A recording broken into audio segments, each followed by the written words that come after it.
Daverson. Qual o clube com o qual o Daverson já tem um acordo para 2025? Falo também sobre Quadrado, ex-atacante da Juventus, que está livre no mercado. Tudo isso e muito mais a partir de agora. Fala aí pessoal, sou Jorge Nicola, bem-vindos a mais um vídeo do canal, sempre bom ter vocês por aqui. Sem perder tempo, só queria pedir para deixarem like, para que se inscrevam no canal e comentem tudo o que quiserem nesse vídeo.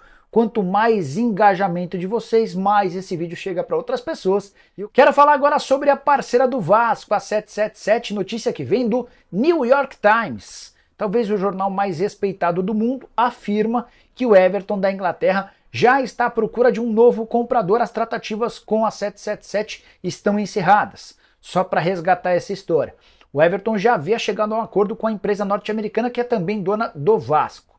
O problema foi a investigação feita pela Premier League em relação a 777. Qualquer dono de clube ou qualquer candidato a dono de clube lá na Premier League, ele é investigado pela Federação Inglesa para saber se essa empresa tem capacidade financeira, se ela é séria, se ela respeita as condições éticas, enfim. E a 777 acabou esbarrando nessa investigação, a ponto de o Everton já ter sido avisado que precisa procurar um novo dono. Essas tratativas envolvendo a 777 e o Everton não vão avançar. Só para completar, vale a lembrança de que a 777 vive um caos financeiro. Recentemente, lá na Europa, publicou-se que a 777 vai precisar vender o Standard Liège, clube belga comprado 2 anos atrás por ela por conta de problemas com liquidez. A justificativa é de que para comprar o Everton e também o Hertha Berlim haveria necessidade de obtenção de dinheiro. Em meio a tudo isso, também surgem notícias de que a 777 pode vender o Vasco da Gama. Há necessidade de pagamento de 270 milhões de reais, aporte maior de todos, até o dia 30 de setembro, prometo ficar de olho nessa história. Só para completar sobre o Cruz Maltino, a primeira audiência pública da reforma de São Januário deve acontecer no dia 2 de maio na Câmara dos Vereadores do Rio de Janeiro. E você, acha que a 777 vai conseguir bancar esses 270 milhões prometidos ao Vasco até 30 de setembro? Use espaço para comentário e avalie, beleza? Pré-contrato. Só para contar que hoje as suspeitas recaem sobre Vasco e Grêmio, que foram os dois times que mais demonstraram interesse em contratar o Daverson nas últimas semanas. O Santos certamente não é, porque o Santos teve sua proposta recusada pelo jogador. Então, se o Daverson tem um acordo verbal para 2025, a gente imagina que seja o Vasco ou o Grêmio os maiores interessados no jogador. Só para lembrar, o Daverson nunca escondeu ser torcedor fanático do Cruz Maltino. Poderia ser uma alternativa para o Vasco de olho na próxima temporada. Você acha que o Daverson caberia no seu time do coração? Estilo maluco beleza dele atrapalha ou ajuda? O fato de já ter mais de 30 anos de idade seria um empecilho? Use espaço para comentário, registra a sua opinião, beleza? Já deixei meu like. Fala sobre o patrocínio master do Vasco. Reginaldo, eu não consigo avançar muito em relação ao que já foi publicado na semana passada. Confesso que no primeiro momento até achei a história meio estranha. Uma casa de apostas chamada Portugabet estaria disposta a pagar o maior contrato da história do Vasco, operação de cerca de 55 milhões fixos, podendo chegar a 75 milhões com bônus. O que a gente tem de real é que o Vasco tinha 22 milhões de reais por ano da Pixbet. Em janeiro, quando o Vasco foi informado de que a Pixbet ia pagar 85 para o Flamengo, o Vasco se sentou à mesa com a Pixbet e falou assim, olha, a gente só fica com vocês se vocês pagarem para a gente os mesmos 85 milhões de reais. O pessoal da Pixbet falou, não posso pagar para vocês o mesmo que a gente paga para o Flamengo. Então tá bom, então a gente quer a rescisão do contrato. E foi assim que foi feito. O Vasco tem perdido mais ou menos 2 milhões de reais por mês. Janeiro, fevereiro, março e abril. Dá mais ou menos 8 milhões de reais. Mas de qualquer forma é uma decisão pesada e importante de um clube que hoje afirma não passar apuros. Deixa eu contar uma sobre o Vasco também. Aí quem publicou foi o jornal The New York Times.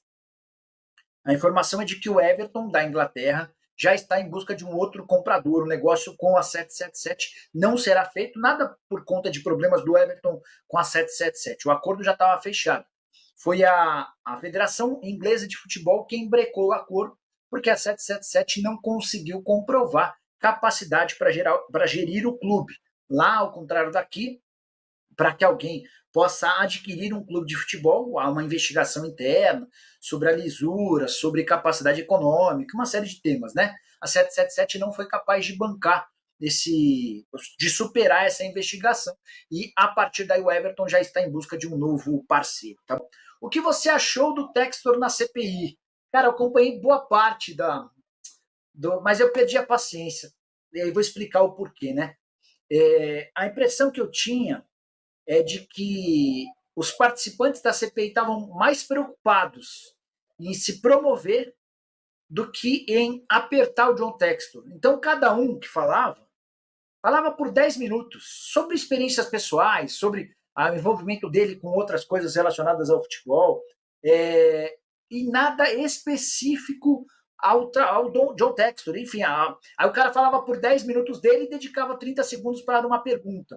E o Textor começou a ser repetitivo, enfim, não achei muito interessante, não. O que vocês pensaram? Vocês que assistiram, viram de que maneira? O Jânio Anderson, Nicola, John Textor apresentou as provas que o mesmo disse que tinha sobre manipulação de resultados. E o Klaus será investigado também. Vamos lá, Júnior. Sobre arbitragem, o que ele tinha era de um jogo da segunda divisão. Tá? O Textor apresentou as provas, o que ele entende como provas. E é só para vocês entenderem. Ele contratou uma empresa de inteligência artificial que constatou movimentos esquisitos dos atletas, especialmente de jogadores do São Paulo e do Fortaleza em confrontos contra o Palmeiras.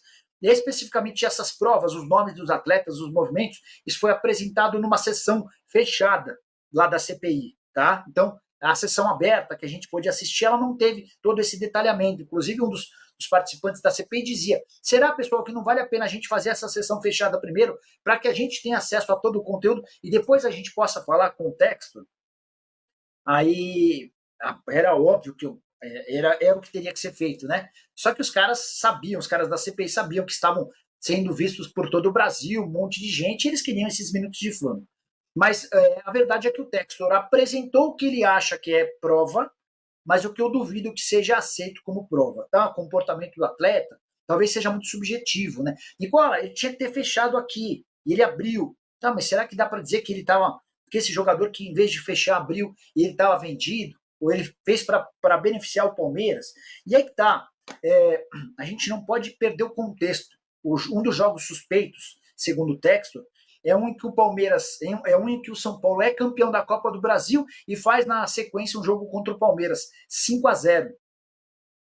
Cara, se fosse pro São Paulo perder pro Palmeiras de forma proposital, eu acho que não seria por 5-0, para não chamar atenção. Porque o 5-0 pode... E assim, o 5-0 repercutiu muito mal para os jogadores do São Paulo. Porque os caras tinham acabado de ser campeões e um monte de torcedor do São Paulo aqui no chat falou assim: pô, preferia não ter sido campeão do que tomar esse 5-0, absurdo, ridículo, enfim.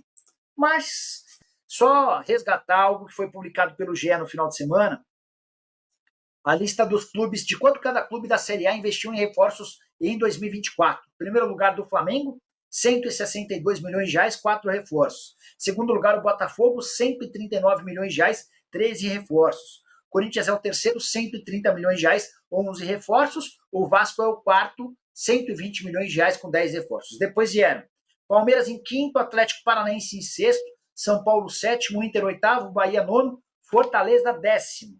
Atlético Mineiro 11º, Grêmio 12º, Fluminense 13º, Vitória 14º, Cuiabá 15º, Atlético Goianiense 16º, não, Cruzeiro 16º, Atlético Goianiense 17º, Red Bull Bragantino em 18º, Juventude 19º e o Criciúma na última colocação. O Tigre investiu só 480 mil reais em 13 reforços, tá bom? Nicola Daverson vai para o Vasco, o Dieguinho Prince é quem pergunta. Nem o Cuiabá, nem ninguém próximo ao Daverson. Não. O Cuiabá não tem essa resposta. E não dá para ter, porque se o Cuiabá recebe a informação de que o Daverson tem um acordo fechado com o Vasco ou com o Grêmio, o Cuiabá pode acusar esse time de aliciamento. Qualquer clube só pode fechar com um jogador nos últimos 6 meses de contrato, se ele quiser fazer um pré-contrato. E o Daverson tem contrato até 31 de dezembro. Então, o Daverson não poderia assinar com ninguém por agora. Tá? A suspeitação de Vasco e Grêmio, porque eram os clubes com mais interesse na contratação do centroavante, que foi afastado por problemas disciplinares e que se recusou a mudar para o Santos na sexta-feira por causa desse acordo verbal que ele tem, tá? O Assur, sobre a compra do jogador agora da janela. Imagina um clube com grande poder financeiro, estando em dificuldade no elenco. Um mês antes do fim do campeonato promove compras milionárias pontuais. Aí não rola. Boa, Assur, boa explicação. Então é isso aí, vascaíno. A gente ficamos aí com um giro de notícia aí do Nicola. E tá tudo aí. Imagine o David pintar no Vasco. Deixa no comentário aí o que vocês vão achar aí do David no Vasco. Quadrado, a 777 que vai vender o Vasco ou não vai vender. E isso aí tá tornando uma bola de neve. Família, se inscreve no canal, ativa o sininho para ter as notificações, compartilhe com toda vascaíno. E então é isso aí. A gente fica meio com esse giro aí de notícia aí do Nicola, falando sobre o David, sobre a 777 e tudo aí que tá envolvendo o Vasco. Deixa no comentário aí o que é que vocês acham, o que é que vocês estão achando, o que vocês quiserem comentar. Deixa tudo aí nos comentários. Deixa aquele like, compartilhe. E pro YouTube tá reconhecendo o nosso trabalho. Essa daí é a nossa conta secundária. E compartilhe com todos os amigos. Minha filha tá falando aqui agora. Compartilhe com todos os amigos. Para o YouTube tá reconhecendo. Cada vez que vocês deixam aquele like aí, o YouTube recomenda para mais vascaíno. Valeu e até o próximo vídeo. Valeu, tchau, tchau. Se inscreve no canal, ativa o sininho, tá? E tamo junto. Hoje tamo junto. Valeu. Terça-feira aí. Não se esqueça aí de deixar aquele like. O YouTube tá reconhecendo o nosso trabalho aí. Aqui é Vasco, Vasco, Vasco e sempre Vasco. Valeu? Dá aquele like aí. Se inscreve aí pra gente estar crescendo aí no mundo do YouTube. Valeu? Tchau, tchau. Um abração aí pra todos aí.